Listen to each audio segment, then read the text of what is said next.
Salut les amis, j'espère que ça va. Donc aujourd'hui, petite vidéo où je vais vous donner mes conseils pour pouvoir mettre de l'argent de côté. Alors quand j'ai checké ma chaîne, j'ai vu que j'avais pas fait les choses dans l'ordre. Je vous ai parlé en tout cas de la thématique de la chaîne. Je vous ai dit comment épargner l'argent que vous aviez déjà. Je vous ai dit que j'avais acheté de la crypto, j'avais acheté une clé, mais je vous ai pas dit comment épargner. Et ça, c'est le début en fait, tu vois. Donc j'y remédie dans cette vidéo. J'ai pris quelques petites notes pour rien oublier, mais avant ça, je vais faire mon petit disclaimer. Je ne suis pas un conseiller en investissement, je suis tout simplement une personne lambda, comme vous les amis, mais qui partage sur cette chaîne ses débuts dans l'investissement. Ok?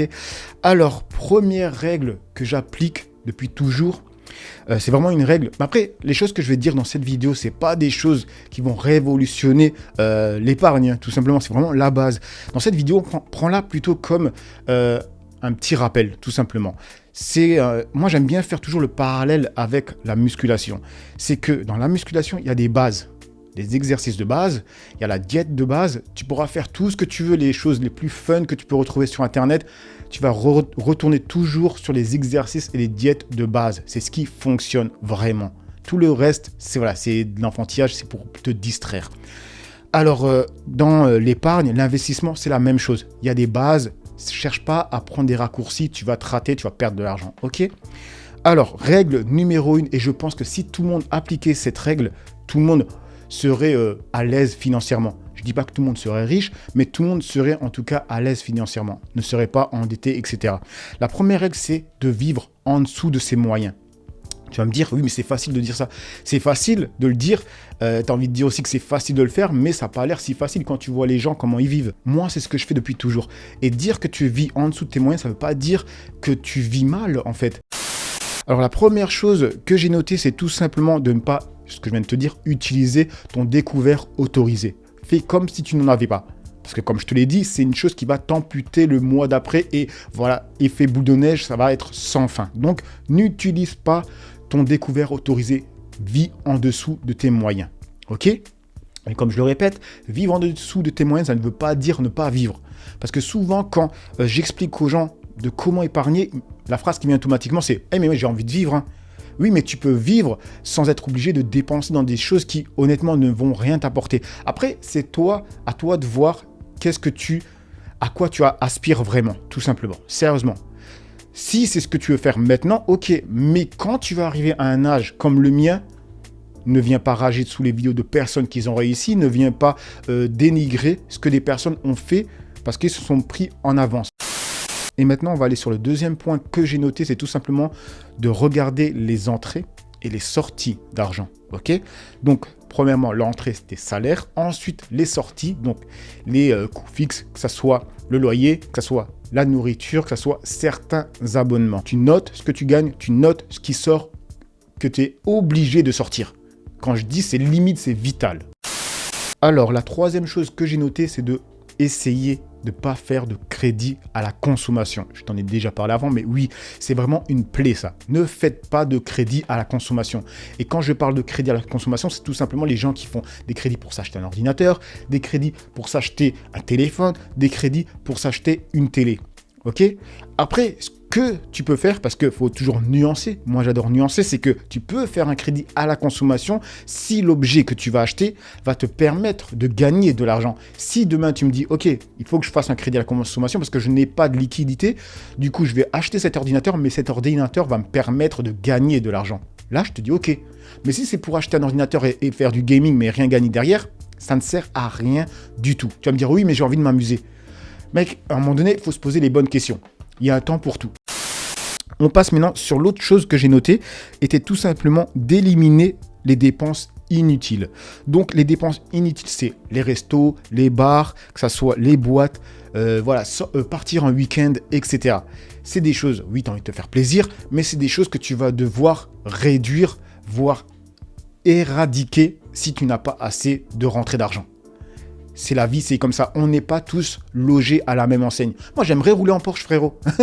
Tu vois? Ben non, je peux pas. Pour l'instant, je ne peux pas rouler en Porsche. Donc, je ne vais pas faire un crédit. Je pourrais faire un crédit pour en acheter une, par contre. Mais je ne le ferai pas. Tu vois? Là, il y a la différence. Donc, si toi, tu n'as pas actuellement assez de moyens pour te payer des week-ends, pour te payer des restos, ne serait-ce que 2 restos par mois ou même un resto par mois, tu le fais pas. C'est tout. Si je n'avais pas les moyens de me payer un resto, je ne le fais pas. C'est pas une honte. C'est tout simplement, tu fais avec ce que tu as et tu vas faire en sorte de gagner plus, on va y revenir, pour ensuite avoir un meilleur train de vie. Mais toujours vivre en dessous de ses moyens. Je vais dire une chose là, et certains vont être choqués de ce que je vais dire, c'est faites attention quand vous faites les courses. Là, c'est vraiment... On rentre dans le détail, les mecs. C'est vraiment rentrer dans les détails pour pouvoir épargner le moindre euro. 1 euro compte, les mecs. Je suis pas fou, c'est la réalité. Alors, quand je dis aller faire les courses et faire attention à ce que vous dépensez quand vous faites les courses. Parce que, déjà maintenant, c'est l'inflation, mais si vous pouvez réussir à épargner, on ne serait-ce que 10 euros dans votre panier des courses, parce que moi, par exemple, je fais 2 fois les courses dans le mois. Si tu arrives à épargner 10 euros par panier, par course, bah, tu fais tout simplement 20 euros dans le mois. On est d'accord. 20 euros dans le mois, on arrive tout simplement à combien dans l'année? On arrive à 240 euros. C'est pas anodin. Tu vas me dire, mais c'est rien du tout, 240 euros. Oui, c'est rien du tout. Pour moi, c'est pas rien du tout. Tu sais pourquoi? Maintenant, depuis que j'investis, à chaque fois que je vois des sommes, je pense à des actions. 200 et quelques euros, c'est une action. C'est voir plusieurs actions dans d'autres boîtes. Donc, c'est pas anodin. Parce que ces actions-là, elles peuvent te faire gagner beaucoup d'argent plus tard. Parce que, à nouveau, on voit dans le long terme. Ok, les amis? Donc, vraiment faire attention quand vous allez faire les courses et n'y allez pas le ventre vide. Et là, je fais à nouveau le parallèle avec la muscu. C'est la même chose. C'est que quand tu es en diète, ne va pas faire les courses le ventre vide. Et je le vois complètement sur moi. Quand je vais faire les courses alors que j'ai le ventre vide, je vois directement le ticket de caisse, il augmente de 10, 15, 20%. Mais facilement. Parce que les petites merdes, c'est ce qui coûte le plus cher. Sur l'autre point que j'ai noté, c'est d'optimiser les assurances. Parce que ça, c'est vraiment des frais fixes. Alors avant, voilà, je vais faire ma petite story time pour que ça soit plus parlant. Avant, j'avais l'assurance de la voiture, de la moto, qui était dans une assurance de côté. Je ne sais plus si c'était AXA ou quoi, bref. Et j'avais l'assurance habitation et une assurance pour mon petit ou je ne sais quoi chez ma banque. Voilà. Ce que j'ai fait, c'est que j'ai ramené les assurances que j'avais dans l'autre banque, l'assurance que ma copine avait dans une autre banque, et je suis allé chez ma banque. Et je leur ai dit, je vous ramène mes assurances voiture, moto, et je ramène ce que ma copine a, et je le ramène chez vous, et du coup, vous me faites un prix. T'inquiète pas qu'ils vont te faire un prix. Donc, tu peux voir que tu peux économiser, mais une folie furieuse. J'ai dû presque économiser pratiquement 40%. Franchement, 40% j'ai économisé. Et ça, c'est des dépenses dont tu fais même plus attention, parce que c'est des sorties d'argent qui sont toujours là, constamment. Du coup, tu ne les calcules plus. Pour toi, tu dis, c'est ça que je dois payer, je payerai toujours comme ça. Alors que quand tu t'arrêtes sur ça, tu peux économiser pas mal sur ces frais fixes. Alors, c'est tout simplement de regarder ce qu'il traîne chez toi, de vendre ce qui te sert à rien. Moi, je vous dis honnêtement, les mecs, si j'avais pas une vie de famille, j'avais pas mon fils, ma copine, si je vivais seul, chez moi, ça serait beaucoup, mais beaucoup plus dépouillé. Ce serait vraiment minimaliste. Si tu es seul et que tu peux te permettre de vraiment épurer chez toi, fais-le. Et crois-moi, tu vas te sentir mieux. Moi, je le vois déjà tout simplement quand chez moi, c'est bien ordonné. Quand c'est bien rangé, je sais pas, tu sens une sorte de liberté. Je sais pas, après, c'est peut-être moi qui est maniaque. Voilà, mais bon, bref. En tout cas, tout ça pour te dire que tout ce qui ne te sert à rien, vends-le.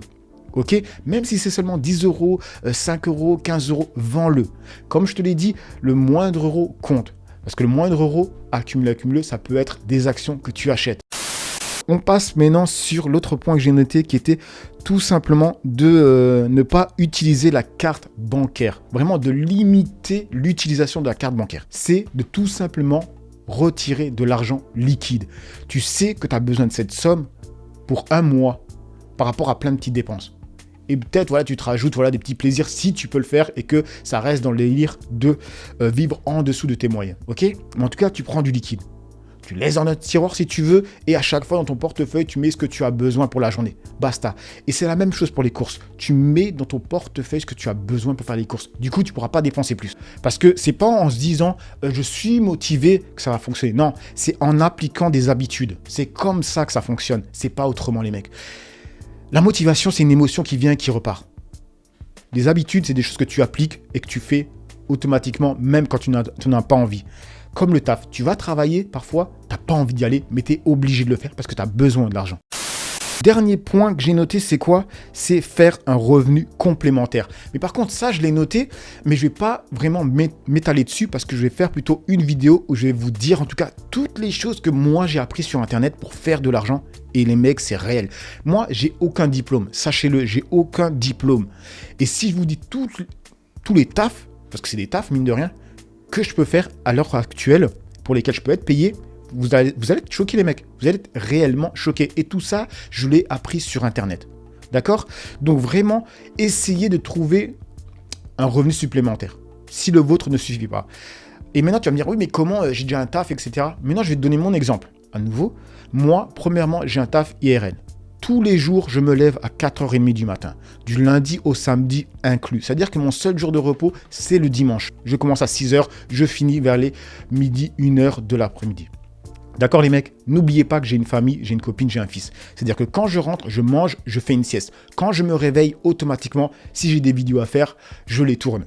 D'accord? Mon fils, il arrive, quand il rentre, je lui fais son casse-croûte, etc. Voilà, il se pose, il regarde les devoirs. Et ensuite, je passe sur le montage vidéo. Je finis mon montage vidéo, je suis avec ma famille, on mange, on parle, on regarde la télé. Je schématise très rapidement. Mais tu peux voir que j'ai réussi à intégrer des revenus supplémentaires grâce à Internet, tu vois. C'est vraiment de faire des revenus complémentaires, que ça soit sur Internet ou que ça soit dans la vie IRL. Même si tu as un taf IRL, regarde le moment où tu as un creux et essaye de trouver, je sais pas moi, un taf à mi-temps ou comment on dit encore, en intérim, tout simplement. Ben, moi je connais des personnes, ils travaillent, ils sont même avec moi au taf et à côté de ça, quand il finit le taf, il part, il fait de l'intérim, tu vois. Donc tu peux, tout le monde a 24 heures. C'est juste à toi de voir qu'est-ce que tu priorises. Tout simplement les mecs. C'est tout simplement de voir ce que toi tu priorises. Mais sinon, tout le monde a 24 heures. Il y a vraiment moyen de placer quelque chose qui te rapporte à nouveau de l'argent. Je vous laisse sur cette vidéo. J'espère qu'elle vous aura plu. Je vous dis à une autre vidéo. Peace, les amis.